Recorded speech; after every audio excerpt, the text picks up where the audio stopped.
अगला सवाल ये है कि मुहर्रमुल हराम में अहले तशय्यो की जानिब से मातम, झूले, ताबूत और इस तरह के जो अफ़ाल किए जाते हैं, क्या ये शरई तौर पे दुरुस्त हैं? कोई शरीयत से इसका ताल्लुक नहीं, सब की सब बिदात है।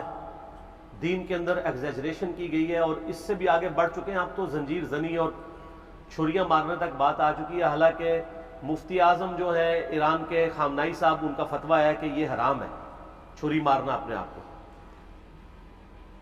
लेकिन आपको पता है इंडिया, पाकिस्तान, बांग्लादेश में जो शिया, ये तो शिया है ही नहीं है, ये तो जाकिरीन के फॉलोअर्स हैं।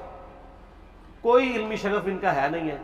इन्होंने रसूमात का नाम जो है वो अहले बैत और मकतब अहले बैत अपने आप को कह रहे हैं। मौलाना इसाक साहब रहमहुल्लाह ताला, जिनकी बड़ी एक्सपर्टीज थी इस फील्ड में, उन्होंने बाकायदा शिया की फिक्र की किताबों से बताया कि मातम करना हराम है। वो आज के उलमा की लिखी नहीं, पुरानी है। ये बिदात है जो उन्होंने दाखिल की है, जैसा कि कई बिदात अहले सुन्नत के यहां भी दाखिल हो गई। यकम मुहर्रम का जुलूस भी तो बिदत है ना। अगर 10 मुहर्रम का बिदत निकाला हुआ इन्होंने, प्रोग्रामों के मैं खिलाफ नहीं हूं, आप करें, सारे खुलफाए राशिदीन के प्रोग्राम करें, लेकिन सड़कें ब्लॉक करके लोगों को तकलीफ में डालना, मरीज हॉस्पिटल तक ना पहुंच सके, बच्चे स्कूलों तक ना पहुंच सके, और इस तरीके से ये मामलात को करना, ये नहीं होना चाहिए। आप कंट्रोल एनवायरनमेंट के अंदर किसी ग्राउंड में सेरेमनी करें, किसी मस्जिद में करें, किसी इमाम बारगाह में करें, जरूर करें। लेकिन ये जो बाकी जो चीजें, ये झूले और जुलजना के जुलूस निकालना और ये पंजे और उसके नीचे से गुजरना, और फिर आजकल तो घोड़ों को दफना भी रहे हैं, ठीक है, तो ये सब की सब बिदात है, दीन में दाखिल की है। और इसकी वजह से शिया की इन एक्टिविटीज ने यानी मकतब अहले बैत को नुकसान पहुंचाया है। बजाय कि उनकी तालीमात को सामने लाया जाता, इन लोगों ने इन मामलात में डालना शुरू कर दिया।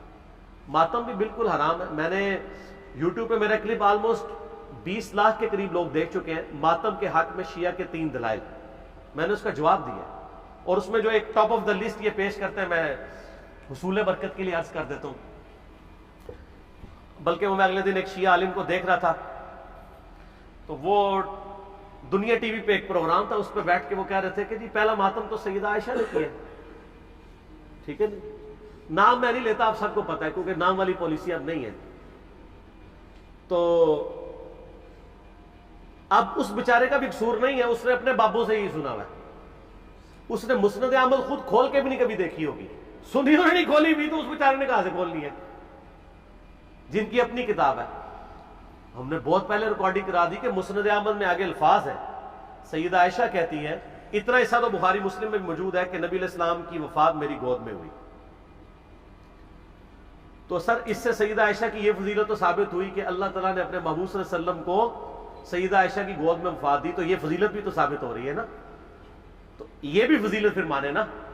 जैसा कि अहले हदीस जब वो मौजों पे मसे, जुराबों के मसे की बात शुरू करते हैं, तो कहते हैं वो तो बुखारी मुस्लिम में पगड़ी पे मसा की भी हदीस है। तो हम कहते हैं इससे सिर्फ पगड़ी का मसा नहीं, पगड़ी भी तो साबित हो रही है ना। अल्लाह हो तो पगड़ी पाओ। तो शिया जब कहते हैं कि सैयदा आयशा की गोद में नबी इस्लाम की वफात हुई, तो सैयदा आयशा की तो फजीलत साबित हो रही है। फिर वो बुखारी में वाकया भी है मिसवाक वाला। तो मुस्नद अहमद में आगे अल्फाज है कि सैयदा आयशा कहती है, जब नबी इस्लाम की वफात हुई तो मैंने आपका सर तकिए पर रखा और बाकी औरतों के साथ मिलकर मैंने अपने चेहरे को पीटना शुरू कर दिया। वो कहते हैं, नहीं देखें जी, मातम का आगाज तो वहीं से हुआ है। लेकिन इसके आगे अल्फाज है कि ये मेरी कम उम्री और नासमझी का नतीजा था। तो अगर ये उन्होंने सवाब समझ के किया होता तो कहती कि ये मेरी मैच्योरिटी और सवाब के हुजूल का जरिया था। तो सैयदा आयशा का रुजू साबित है। यहां पर भी एक दफा जिन दिनों में हम मुनाजरे वगैरह कर लिया करते थे, यानी आज से 10 साल पहले की बात करूं, तो एक शिया जाकिर आए, तो वो भी किताब उठा के अपनी ले आए कि ये सैयदा आयशा ने। मैंने कहा यार, तुम्हें भी धोखा दिया कि हम मुस्नद अहमद खोल के आपको दिखाते हैं, ये तो हमारे हक में दलील है। तो ये आधी रवायतें बयान करते हैं। तो सैयदा आयशा का कोई मातम